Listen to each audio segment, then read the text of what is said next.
নমস্কার বন্ধুরা, সোনালীর কিচেনে সবাইকে স্বাগত। আজকে বানাবো আমিষ চচ্চড়ি।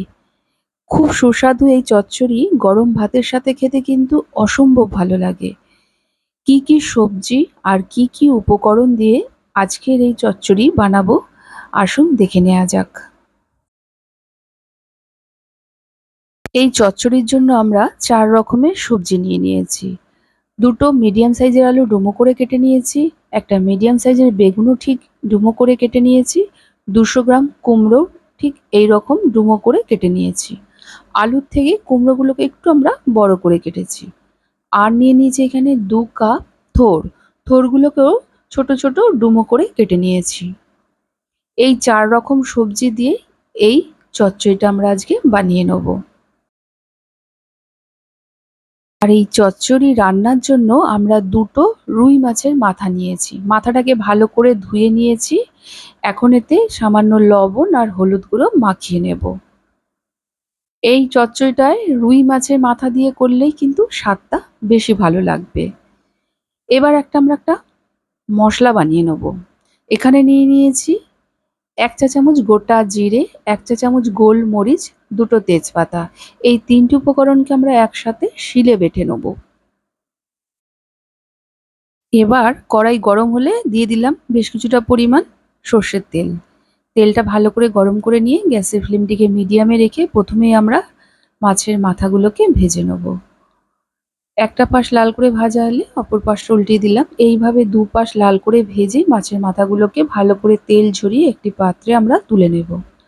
এরপর আরেকটা মশলা আমরা বানিয়ে নেব। একটা তড়কা প্যানের মধ্যে নিয়ে নিলাম 1 চা চামচ রাঁধুনি।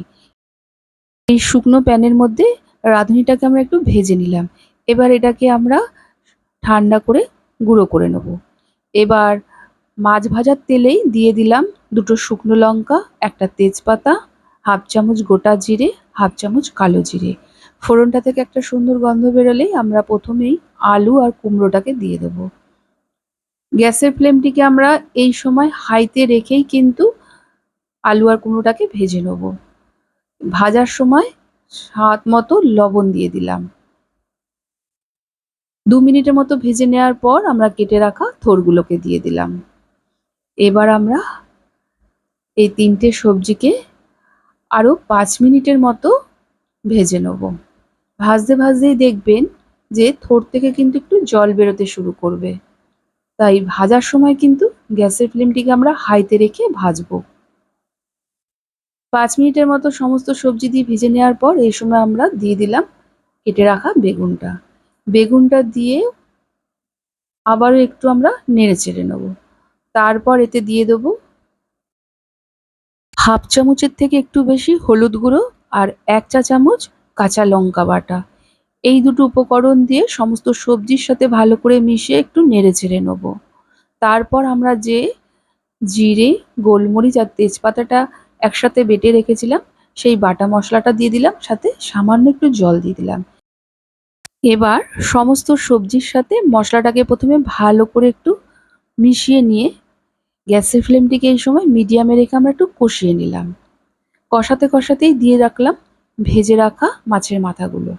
এবার মাছের মাথাগুলোর সাথে সমস্ত সবজির সাথে ভালো করে মিশে আরও 2 মিনিটের মতো আমরা কষিয়ে নিলাম।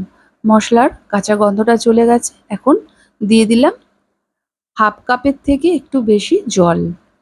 এবার ভালো করে মিশিয়ে নিলাম। মিশিয়ে নেওয়ার পর অবশ্যই একটু দেখে নিতে হবে যে লবণটা ঠিকঠাক আছে কিনা। এখানে আমার লবণটা ঠিকঠাকই আছে। এখন এটাকে আমরা গ্যাসের ফ্লেম মিডিয়ামে রেখে ঢেকে দিয়ে কিছুক্ষণ রান্না হতে দেবো।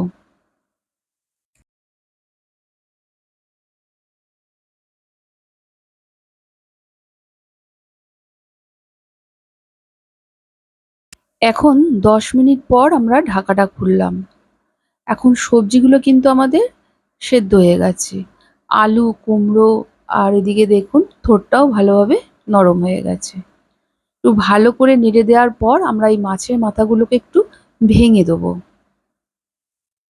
তারপর একটু ভালো করে মিশিয়ে নিয়ে আমরা যে ভাজা মশলাটা বানিয়ে রেখেছি রাঁধুনি, সেইটাকে দিয়ে দেবো।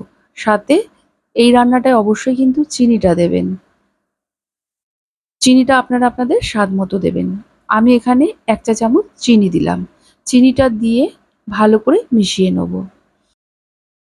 তারপর হাই ফ্লেমেই কিছুক্ষণ একটু নাড়তে থাকবো। দেখবেন যেইটুকু জল আছে সেই জলটুকু পুরো শুকিয়ে যাবে, তেলটা ছেড়ে আসবে। তখন বুঝবেন আমাদের চচ্চড়িটা একদম হয়ে গেছে। তারপর গ্যাসের ফ্লেমটিকে আমরা অফ করে দিয়ে কিছুক্ষণ ঢেকে রেখে দেবো। তারপরে এটাকে আমরা সার্ভ করে নেব। কেমন লাগলো আমার আজকের এই রেসিপি?